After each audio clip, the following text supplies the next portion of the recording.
Bonjour mes amis, dans la prochaine capsule, on parle de la CIA, 3 de ses programmes secrets et de son démantèlement imminent. Tout de suite après ça.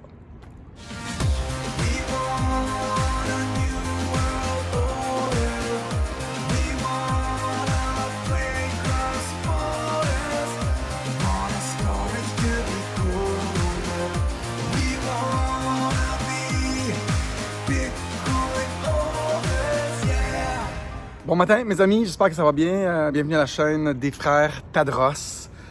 Aujourd'hui, on parle de la CIA, de 3 de ses programmes secrets et de son démantèlement imminent qui se fait progressivement, mais on voit les signes de son démantèlement. La CIA est comme un gouvernement dans un gouvernement.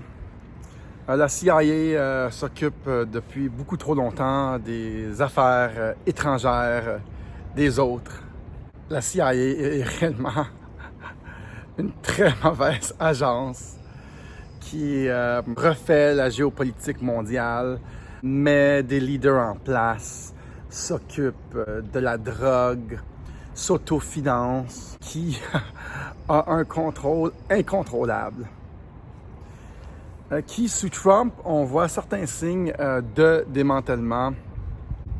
Ceux qui ont vu le film Bourne Identity, parce qu'il y a des agents secrets dans des agents secrets qui ont des faux passeports avec des faux noms, puis tout ça. C'est pas mal ça, la CIA. La CIA fait partie de 16 agences d'intelligence des États-Unis. Au fil des ans, ont gagné un pouvoir hors contrôle. C'est eux qui gèrent les présidents, eux qui gèrent la politique et géopolitique mondiale.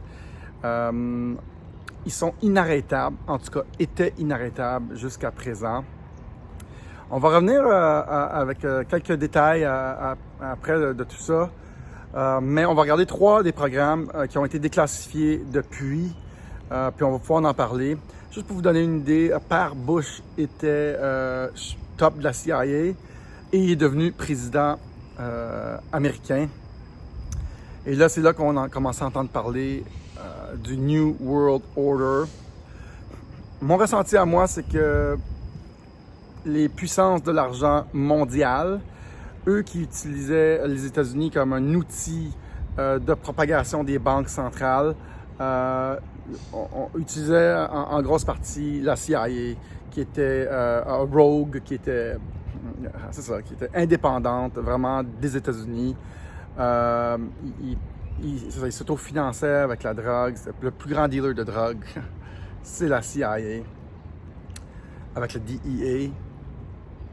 Et c'est via la CIA qu'on a commencé comme un peu à entendre du New World Order. Donc, c'est vraiment les forces de l'argent qui se sont braquées quasiment derrière ou à l'intérieur de cette CIA-là. On va regarder les 3 programmes. Ils sont déclassifiés. Vous pouvez tout chercher ça. Il n'y a rien de secret là-dedans. Mais les gens ne savent pas. On va en parler. On a le programme MK Ultra. Programme top secret. Le programme MK Ultra cherchait à contrôler la pensée, the mind control. À partir dans les années 50-60, ils ont fait des tests avec beaucoup de drogues pour vraiment prendre le contrôle de la pensée d'une personne. C'était en 2 étapes, déliter ce qu'il y avait dans la pensée et la remplacer. Le chef en charge était Sidney Gottlieb. Entre les années 50 et 60, ils ont fait des expériences souvent illégales sur des milliers de cobayes. C'était pour gagner contre la Russie dans la guerre froide. Ils faisaient vraiment des expériences qui étaient horribles. Tous les drogues hallucinogènes... on va laisser parler. Tous les drogues hallucinogènes qu'on a aujourd'hui, toutes les molécules, beaucoup de molécules, ont été développées durant cette période-là. Sidney Gottlieb a quitté, il a finalement réalisé que c'était impossible de contrôler le cerveau, mais je ne suis pas sûr. Et c'était lui le chef chimiste Et il a poursuivi pour faire des gadgets pour empoisonner les gens. Et son livre a l'air très intéressant, de Sidney Gottlieb, qui parle de Poisonous, le chef qui empoisonne les gens. En tout cas, MK Ultra, tout un programme déclassifié dont vous devriez connaître. C'est déclassifié, ça existe. J'invente rien. Là. On va parler du projet Mockingbird, moi qui ai cité ce projet très souvent.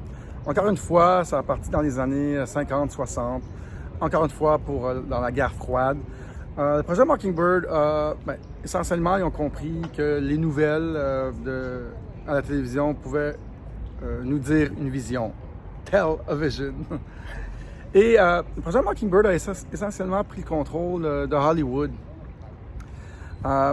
En finançant beaucoup des productions, certaines des productions, ils ont réalisé qu'avec la culture, on pouvait influencer les gens, influencer ce qu'ils pensent. Et c'était un programme, je pense, qu'ils ont vraiment utilisé pour... c'est un programme de propagande. Un programme pour toujours amener au public ce qu'on voulait leur faire croire. Quand on passe via les films et via les nouvelles, et il y a beaucoup de monde qui circule aujourd'hui. Quand on passe via les films puis les nouvelles, on peut vraiment influencer les populations tellement facilement. Dès que c'est un chef d'antenne qui parle derrière, il a l'air sérieux, tout le monde le croit. Ils ont même fait un test à l'Halloween dans ces années-là, faire croire qu'il y avait des ovnis qui descendaient à la radio en fait. Et il y a des gens qui se sont suicidés, il y a des gens qui croyaient que c'était vrai. En fait, c'était un canular. Et ils ont vraiment réalisé que la puissance des médias était incroyable. Et c'est un programme qui ont comme expand, là, sur lequel ils ont misé. C'est incroyable comment on est contrôlé par ces médias internationaux aussi. On le voit aujourd'hui dans la pandémie, comment ils nous donnent des chiffres et on les croit. On ne peut pas vérifier. Surtout quand on parle de géopolitique mondiale, quand on reçoit des chiffres ou des faits dans les nouvelles, on ne peut pas les vérifier. Donc, la plupart du temps, eux décident du narratif et nous le donnent via les nouvelles. Et c'est comme c'est fait par le Council of Foreign Relations aux États-Unis. Tous les chefs d'antenne sont là, les grands leaders du monde, et discutent des grandes lignes directrices pour le monde entier. Ils vont aussi utiliser des artistes très populaires qui sont souvent comme un peu de l'allégeance, on appelle ça des mondialistes. Et on leur dit quoi dire et eux le font pour garder leur popularité et leur richesse. On est victime de ça à chaque jour. C'est pour ça que les citoyens journalistes, comme nous, faisons un travail très important de réinformer les gens sur les vraies choses via l'Internet avec peut-être des façons différentes et des nouveaux faits sur le monde qui nous entoure. Donc, ça, c'était le programme. On parle du projet Paperclip, qui est un peu méconnu, mais c'est l'histoire de 1600 scientifiques qui travaillaient durant la Deuxième Guerre mondiale, qui travaillaient pour les Allemands, pour Hitler. Et tous ces scientifiques-là, en tout cas une grosse partie, ont été rapatriés vers les États-Unis pour travailler à la NASA, dans le Space Race. C'est un peu étrange, moi je trouve, le lien entre tous ces Allemands, tous ces scientifiques et les programmes aux États-Unis. Il y a vraiment un lien un peu... pourquoi que tous ces nazis-là qui ont participé à des crimes horribles, possiblement en tant que scientifiques, se retrouvent maintenant dans les États-Unis à gérer ou à leader des projets pour la NASA. Ce lien-là est un petit peu étrange. Comme j'ai dit un petit peu plus tôt, je crois que à l'arrière de la CIA, il y avait toujours les forces de l'argent mondiales et c'est eux qui tirent les ficelles dans ce monde. Et quand ils décident de changer d'empire vers l'empire américain, ben, ils tirent leurs ficelles. Et je crois que ce qu'on est en train de voir aujourd'hui, c'est ce même argent-là qui tire les ficelles, qui change un petit peu, et on voit peut-être l'Empire en train de changer de place vers la Chine. L'argent du monde est en train d'essayer de shifter vers la Chine, vers les politiques chinoises, vers le Social Credit Score. Donc c'est ça. Les États-Unis ont toujours été utilisés comme un outil de propagation des banques centrales et pour aller piller les ressources des autres pays. Sous Obama, on a vraiment vu une multiplication des efforts d'aller dans la Libye, en Irak, en Afghanistan, faire partir les présidents en place, installer une banque centrale, piller les ressources. Tout ça via la CIA qui s'occupe vraiment de la réorganisation géopolitique mondiale. On a même entendu Sidney Powell dernièrement parler du système Dominion qui a été utilisé au Venezuela pour mettre Hugo Chavez en place. Sidney Powell a même dit, on croit que c'est la CIA qui était derrière ça. Eux qui utilisaient le système Dominion pour élire des leaders partout dans le monde. Un système de vote qui est contre les valeurs de démocratie, of fair and free elections. La CIA utilise ça pour placer ses pions partout dans le monde.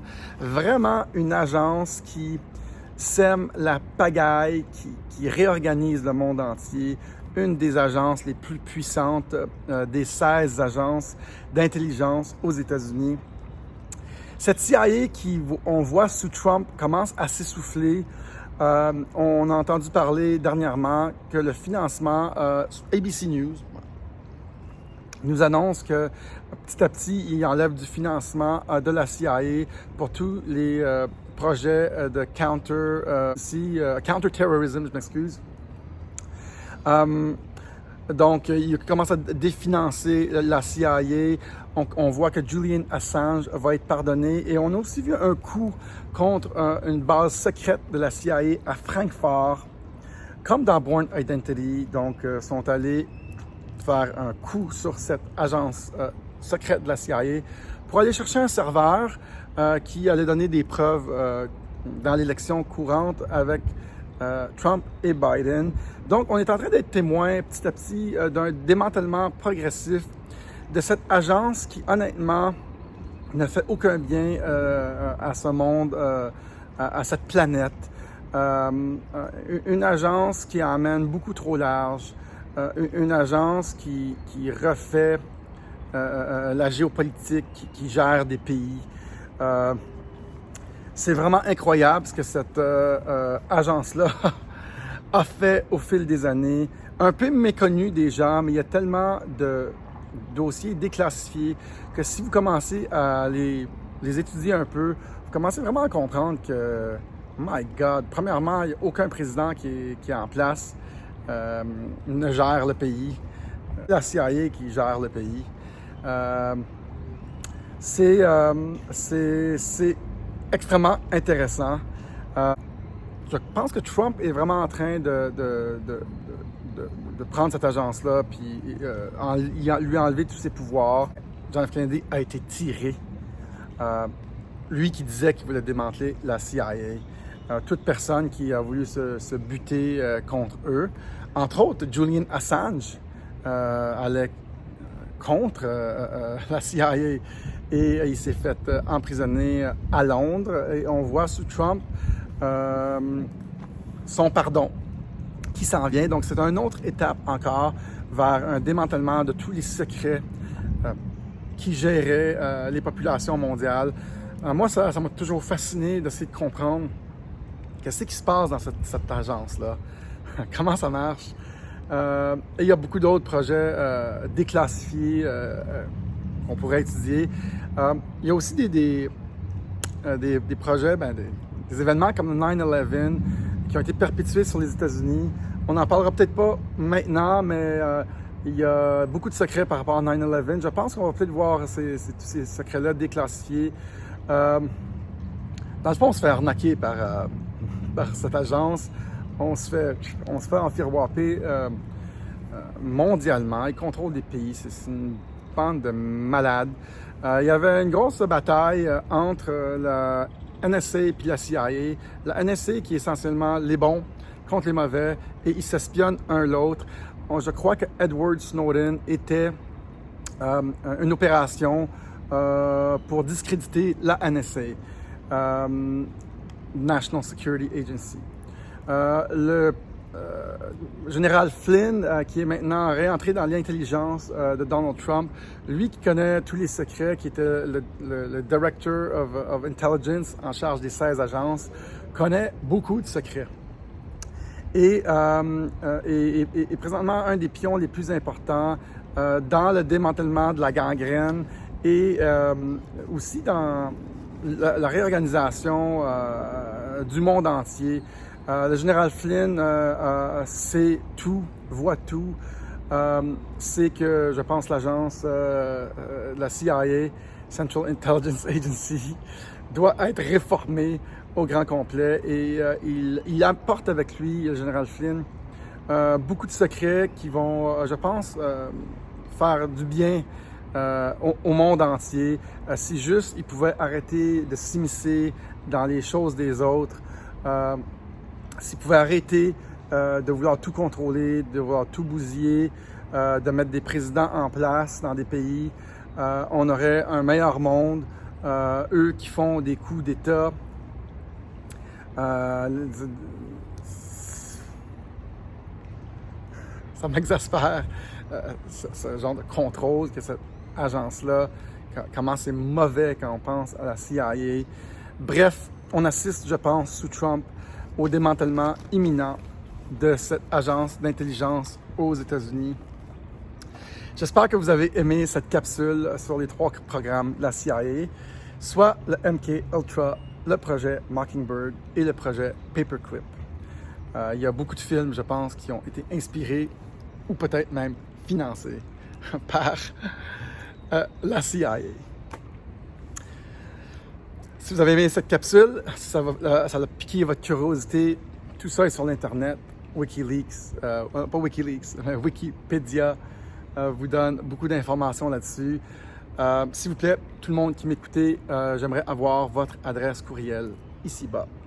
danieltadros869@gmail.com. Au cas que notre chaîne soit censurée, j'aimerais être en contact avec vous tous qui m'écoutez.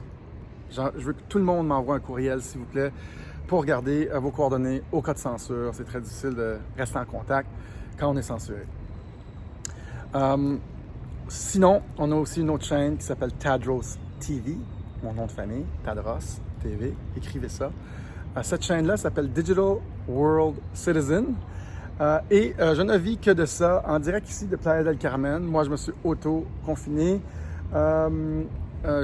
Je reçois des contributions volontaires. YouTube est gratuit, ça devrait rester comme ça. Si vous avez apprécié, si je vous donne du plaisir, de l'information, si je vous accompagne à tous les soirs, un don, 5, 10, 15, des fois j'en reçois des 500, toutes les sortes, c'est toujours apprécié. Si vous n'êtes pas capable, c'est pas grave, c'est ma job de le demander.